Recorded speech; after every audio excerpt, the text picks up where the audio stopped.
Hi friends, Padmas mini കിച്ചണിലേക്ക് എല്ലാവർക്കും സ്വാഗതം. ഇന്ന് ഞാൻ മസാല അധികം ചേർക്കാത്ത ഒരു ഗ്രീൻ പീസ് കറിയാണ് ഉണ്ടാക്കുന്നത്. അതിനായി തലേദിവസം കുതിർത്ത് വെച്ചിരിക്കുന്ന 1/4 കപ്പ് ഗ്രീൻ പീസ്, ഒരു വലിയ സവാള ഇവ കുക്കറിലിട്ട് വേവിക്കുക. അടുത്ത ഇൻഗ്രീഡിയൻസ്: കറിവേപ്പില, ഒരു പച്ചമുളക്, കുറച്ച് വെളുത്തുള്ളി ചതച്ചത്, 2 വറ്റൽമുളക്, തേങ്ങ, മഞ്ഞൾപ്പൊടി, കാശ്മീരി ചില്ലി, ഗരം മസാല, ഉപ്പ്.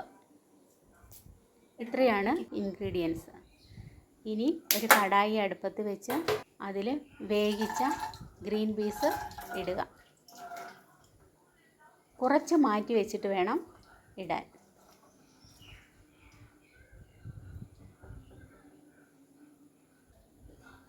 ആവശ്യത്തിന് ഉപ്പ്, 1 ടേബിൾ സ്പൂണിൻ്റെ പകുതി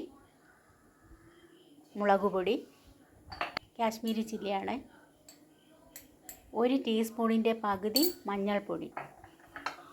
കുറച്ച് വെള്ളവും കൂടെ ആഡ് ചെയ്ത് അടച്ച് വെച്ച് ചെറിയ ഫ്ലെയിമിൽ ഒന്ന് വേവിക്കുക മതി. അത് കഴിഞ്ഞ് ബാക്കി മാറ്റി വെച്ചിരിക്കുന്ന ഗ്രീൻ പീസ് ചെറിയ ജാറിലിട്ട് ഒന്ന് അടിച്ചെടുക്കുക.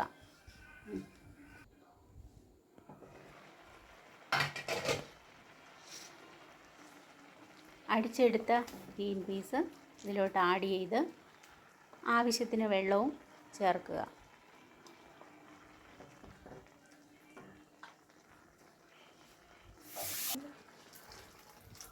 നല്ല ടേസ്റ്റുള്ള ഗ്രീൻ പീസ് കറിയാണിത്.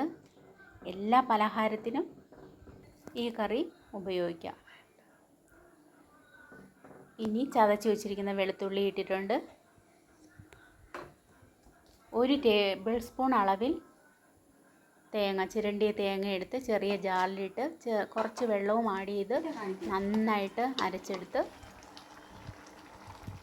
ആ മിശ്രിതം ഈ കറിയിലോട്ട് ഒഴിക്കുക. എന്നിട്ട് നന്നായി മിക്സ് ചെയ്യുക. അത് തിളച്ച് വരുന്നുണ്ട്. അതിലേക്ക് 1/4 ടീസ്പൂൺ ഗരം മസാല, അതും കൂടെ ഇടുമ്പോൾ നല്ല മണം ആണ് ഈ കറിക്ക്. വേറെ മസാലയൊന്നും ചേർക്കുന്നില്ല.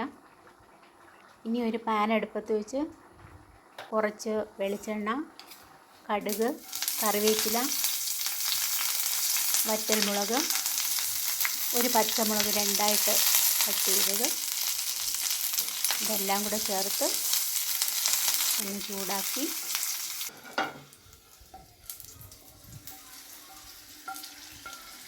ആ വറുത്തത് കറിയുടെ മുകളിലോട്ട് ഇടുക. നല്ല ഒരു ഗ്രീൻ പീസ് കറി റെഡി ആയിട്ടുണ്ട്. മസാല അധികം ഇല്ലാത്ത ഗ്രീൻ പീസ് കറിയാണ്. നല്ല ടേസ്റ്റാണ് ഇതിന്. ഇതുണ്ടാക്കി കഴിക്കണം.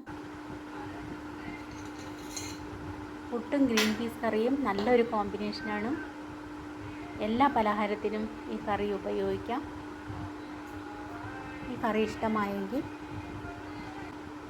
സബ്സ്ക്രൈബ് ചെയ്യാത്തവർ സബ്സ്ക്രൈബ് ചെയ്യുകയും ലൈക്ക്, ഷെയർ, കമൻറ്റ് എന്നിവ ചെയ്യുകയും ചെയ്യണം. അടുത്ത ഒരു വീഡിയോയുമായി എത്തുന്നതുവരെ എല്ലാവർക്കും ഗുഡ് ബൈ.